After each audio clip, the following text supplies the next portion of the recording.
Did microbes not exist before the invention of the microscope?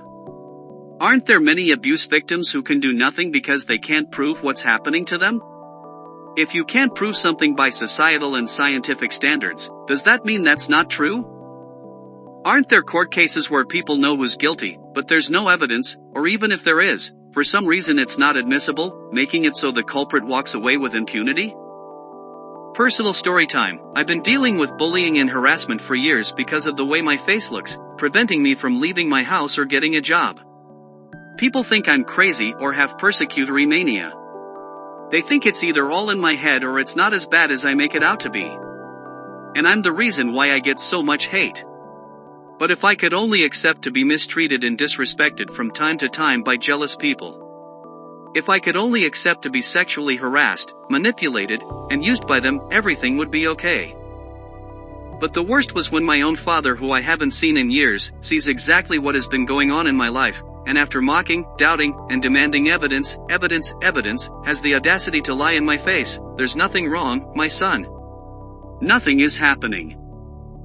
Even with the truth right in his face, he continued to deny it.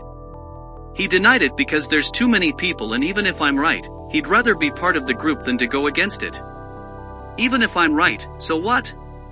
All these people are not going to change their behavior because of one person, even knowing they're all in the wrong. These people actually told me to just be normal. How can I be, when nobody treats me as such, to stop acting like a disagreeable person because I refuse to be a part of their deception? Since they're the ones with the most to gain. All of this to say, I know what Christ and the apostles went through. I know what's like to tell the truth and have people still deny it because it makes them uncomfortable.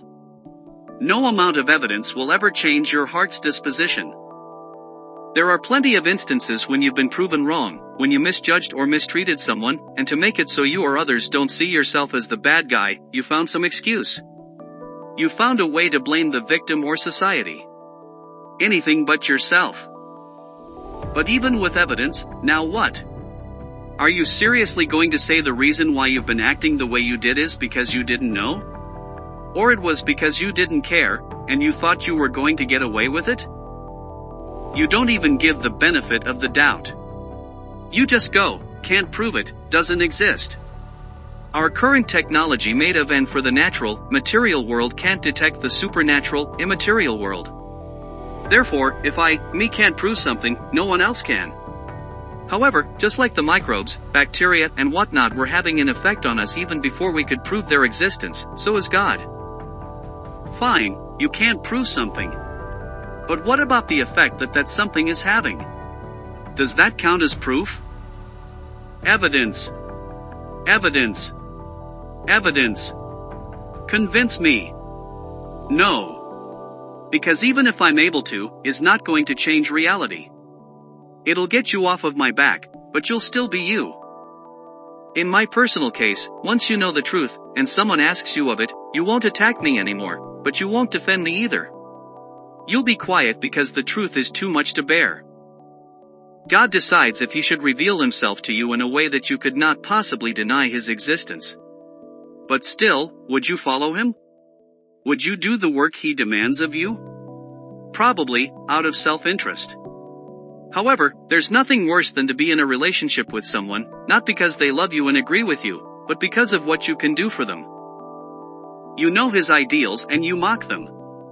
You think they're for weak people. The arrogance of people to demand that a God should be detectable by his own creation is moronic.